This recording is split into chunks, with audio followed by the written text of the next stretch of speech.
grab your cup.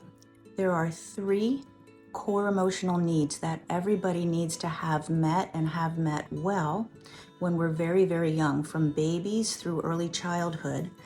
The way that these needs are met determines everything else in adulthood. It determines how well you attain the goals in your life. It determines who you are in relationships.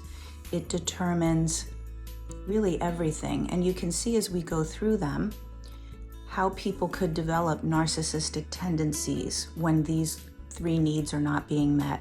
Or you might even see how someone ends up in a relationship with someone who has narcissistic tendencies or other relationship issues, difficulty in sharing emotions, etc. You can see how people end up in relationships like that. So let's go through the three core needs, okay?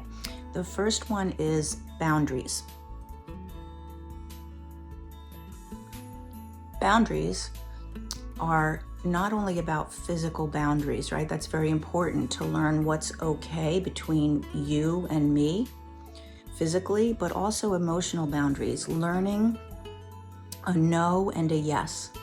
So if we're taught when we're very, very young that our no is not valid, that it's not okay to say no, then we don't know how to say no when we're older.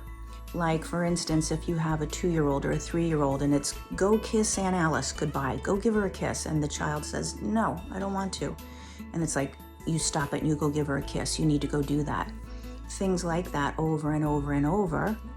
The child learns when I say no or when I don't want to do something, it's not valid. I need to just override that and go do it.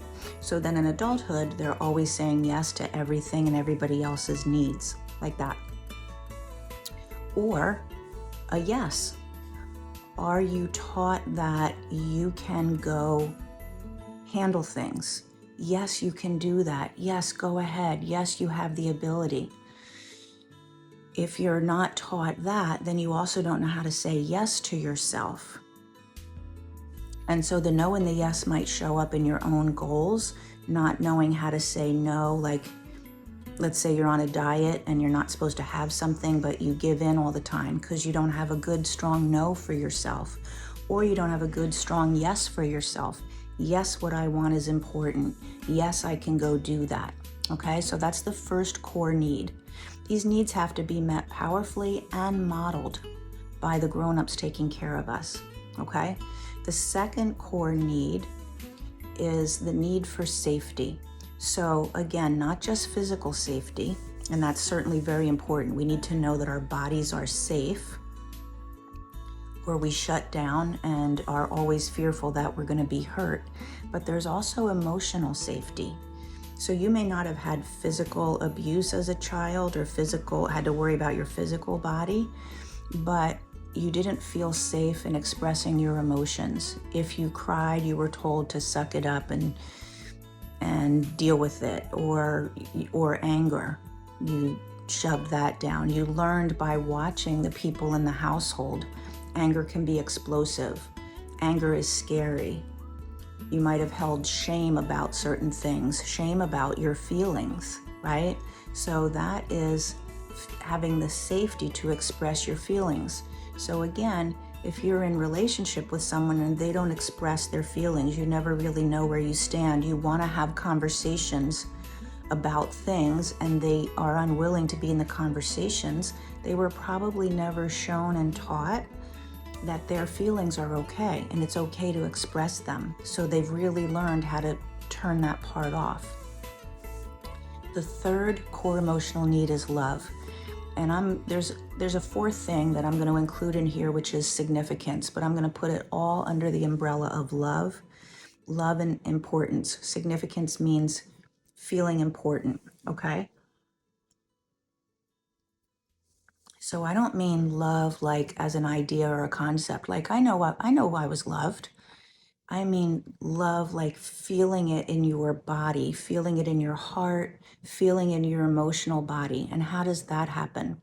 That happens when the people most important to you, the grown-ups, take time to be with you and get interested in the things that you're interested in. So it's not the same as being present in the same room, but being on the phone, right? It's playing with a child, letting them know that what they want to do is important. It's being able to adapt and listen to whatever it is they want to say, to hold the space for them to express themselves. And it's also loving them unconditionally. So people with narcissistic tendencies may have learned one of two things around love. One is, I only get love when I am doing the things that you think are important, or I only get love when I'm accomplishing things, or they maybe never felt love fully expressed and allowed to be who they are. So the message in there is, who I am is not really lovable. I'm only lovable when I do what you want. So having that sense of, I'm important, what I think is important, my interests are important, and I'm loved. When a child, even as a baby, an infant and a baby, the way that child learns to regulate their nervous system to calm down is when they're being picked up and held, when they're being held by a caregiver. The baby learns how to regulate their nervous system. It's called co-regulation with the caregiver's nervous system. So if somebody picks up a baby and they're like, stop crying, come on, they're very tense and upset, either about the baby crying or about something else, but the baby can feel that. The very young child can feel that. And they start to co-regulate their nervous system with their caregiver. So if the caregiver is always stressed, the baby and the child's nervous system is always turned on and dysregulated. The big problem about that is that starts to feel normal. So that's another conversation that's longer than just this cup of coffee. But look at those 3 core emotional needs.